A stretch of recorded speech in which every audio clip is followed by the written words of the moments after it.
इस वीडियो में हम India in the medieval period पढ़ेंगे।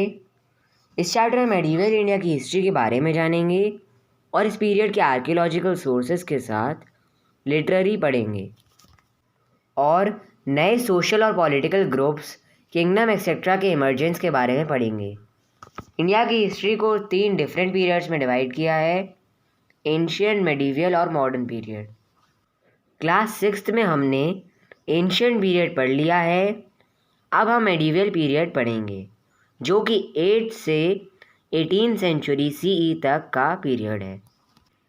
इंडिया का मेडिवल पीरियड बड़े चेंजेस का विटनेस यानी कि साझी था।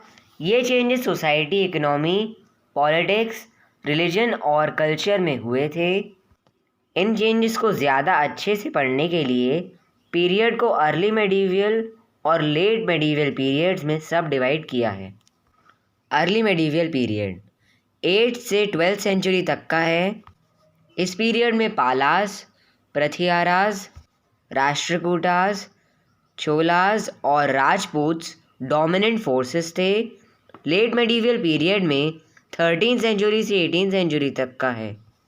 यह पीरियड दिल्ली सल्तनत के इस्टेब्लिशमेंट के साथ और मुगल्स के रेन तक का है। अब changing names of reigns in India पढ़ते हैं। इंडिया के कॉन्स्टिट्यूशन के पहले आर्टिकल में बताया गया है कि इंडिया, इसका मतलब भारत, स्टेट्स का यूनियन होगा। इंडिया के रिपब्लिक को भारत कहते हैं। हालांकि हिंदुस्तान को इतिहास के रूप में यूज़ किया गया है, यानी कि यूज़ किया जाता है। आज ये तीनों टर्म्स पॉलिटिकल और नेशनल एंटिटी के रूप जिसे इंडिया कहा जाता है उसे यूज़ करते हैं। भारत नाम महाभारत में बताए गए लेजेंडरी रूलर दुष्यंत के सन भरता से लिया गया है। उसी तरह से इंडिया नाम भी 17th सेंचुरी से यूज़ किया गया है। ग्रीक हिस्टोरियन हेरोडोटस के द्वारा इंडिया एक इंग्लिश टर्म है जो ग्रीक व्लालालिन वर्ड इंडिका से डिराइव हुआ, जिसका मीनिंग इंडस रिवर के बाद के रीजन के लिए यूज़ किया गया है। तो नाम अल्टीमेटली सिंधु से डिराइव हुआ है, जो रिवर का संस्कृत नेम है। सल्तनत और मुग़ल पीरियड्स में रूलर्स को उनके इंडियन डोमिनियन यानी कि प्रमुख हिंदुस्तान से बुलाते थे, पर हिंदुस्तान की मीनिंग आज हम मानते हैं इंडिया, वह उस टाइम नहीं थी। पेज 2। एग्जाम्पल के लिए मिनहाज उस सिराज, एक क्रॉनिकलर यानी कि एक पर्सन जो डेट्स को सीक्वेंस वाइज रखते हुए हिस्टोरिकल इवेंट्स लिखता हो। 13th सेंचुरी CE में यह टर्म पंजाब, हरियाणा और गंगा और यमुना के बीच के लैंड्स जो दिल्ली सल्तनत के अंडर थी उनके लिए यूज़ किया। 16th सेंचुरी की अर्ली में बाबर ने यह टर्म हिंदुस्तान को सब कॉन्टिनेंट के इन्हाबिटेंट्स के कल्चर और फौना जोग्राफी को डिस्क्राइब करने के लिए यूज़ किया था। इन्हाबिटेंट्स मतलब कि वहाँ पे रहने वाले। ब्रिटिश राज के दौरान हिंदुस्तान टर्म इंडिया के साथ सिनोनिमस यानी कि समानार्थी हुआ।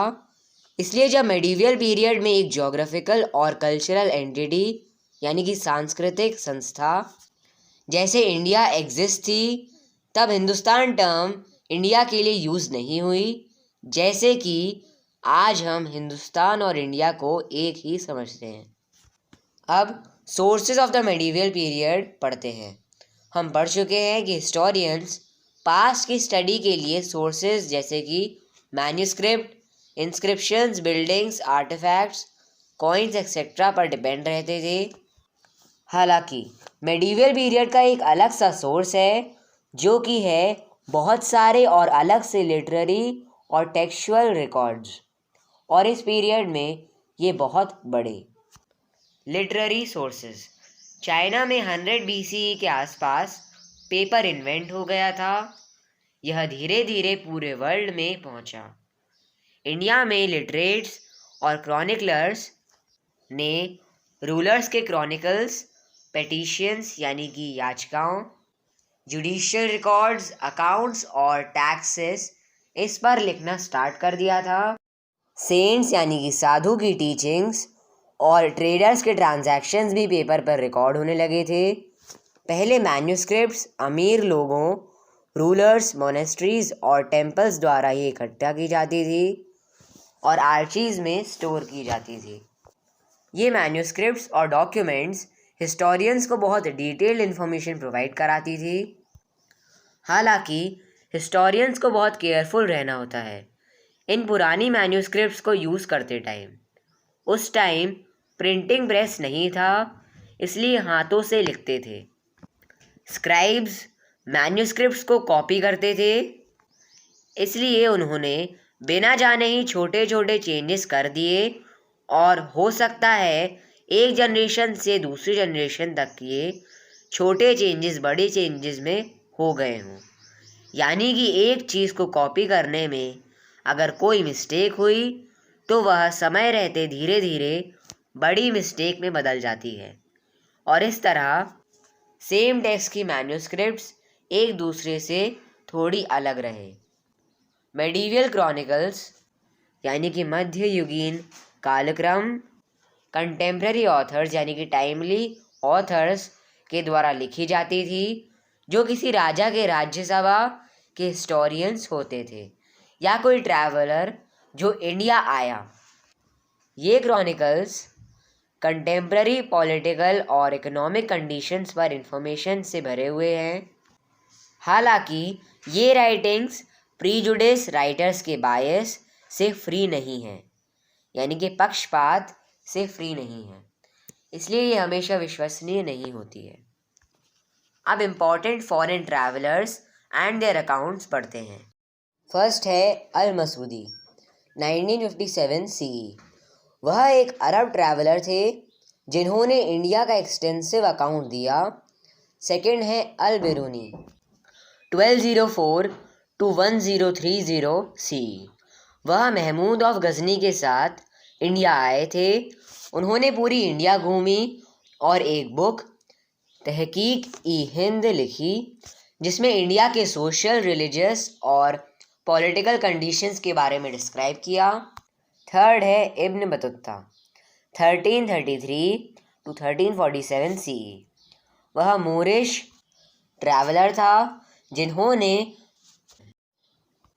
मोहम्मद बिन तुगलक के रेन यानी कि शासनकाल में इंडिया विज़िट की।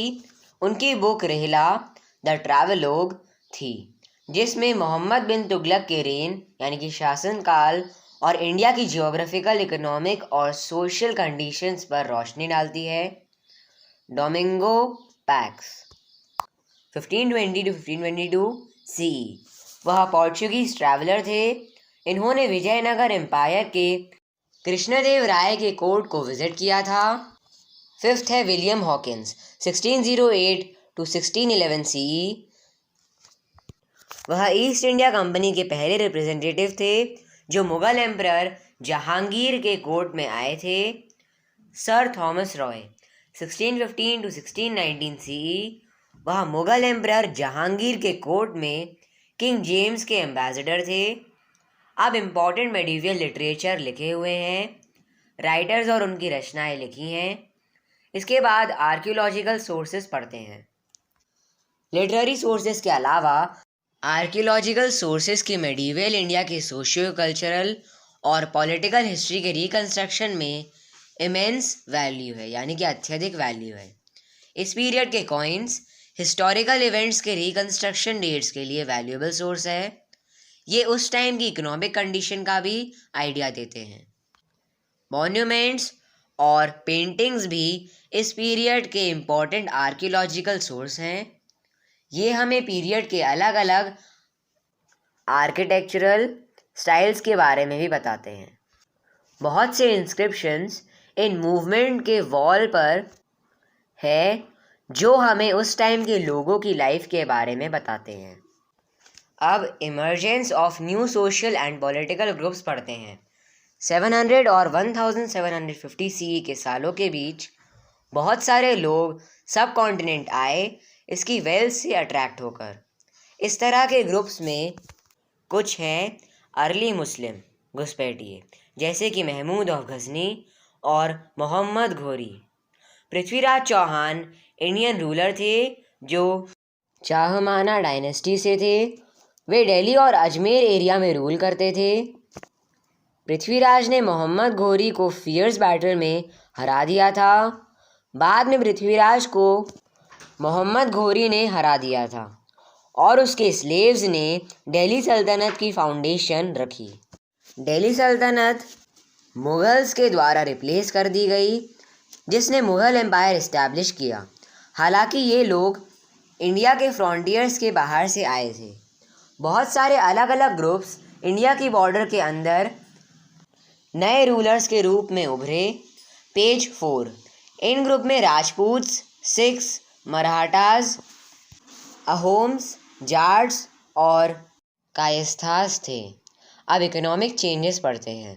एग्रीकल्चर का एक्सटेंशन फॉरेस्ट के धीरे धीरे क्लियर करने से बढ़ा और इस वजह से फॉरेस्ट ड्वेलर्स को फॉरेस्ट माइग्रेट होकर दूसरी जगह जाना पड़ा। ज़्यादा से ज़्यादा लोग ने सॉइल की टिलिंग शुरू कर दी। रीजनल मार्केट्स, चीफटेन्स यानी कि सरदारों, रूलर्स और रिलीजन ने पीजेंट्स को प्रभावित किया। वे सोसाइटी के पार्ट बन गए और उन्हें टैक्स देना पड़ा। वे सामान और सेवाएं भी मालिकों को देते थे। कुछ पीजेंट्स अमीर थे और कुछ गरीब, और कुछ आर्टिसंस थे और कुछ फार्मर्स। नई और अच्छी टेक्नोलॉजी आई एग्रीकल्चर में, जिससे क्रॉप्स का प्रोडक्शन बढ़ा। इरिगेशन में पर्शियन व्हील का यूज़ हुआ। स्पिनिंग व्हील ने क्लोथ्स की वीविंग ईजी बनाई। फायर आर्म्स यानी कि फायर वेपन्स यूज़ हुए। राइटिंग के लिए पेपर यूज़ हुआ।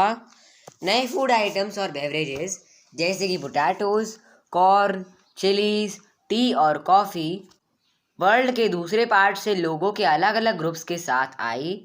अब रीजन टू एम्पायर पढ़ते हैं। अर्ली मेडिवियल पीरियड में कई छोटे छोटे किंगडम्स इमर्ज हुए जो आपस में लड़ते रहते। बहुत जानी मानी कन्फ्लिक्ट्स हैं।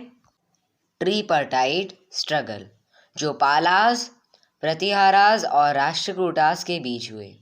साउथ इंडिया में चोलास पावरफुल हुए। उन्होंने साउथ ईस्ट एशिया और चाइना के साथ ट्रेडिंग कॉन्टैक्ट्स इस्टेब्लिश किए।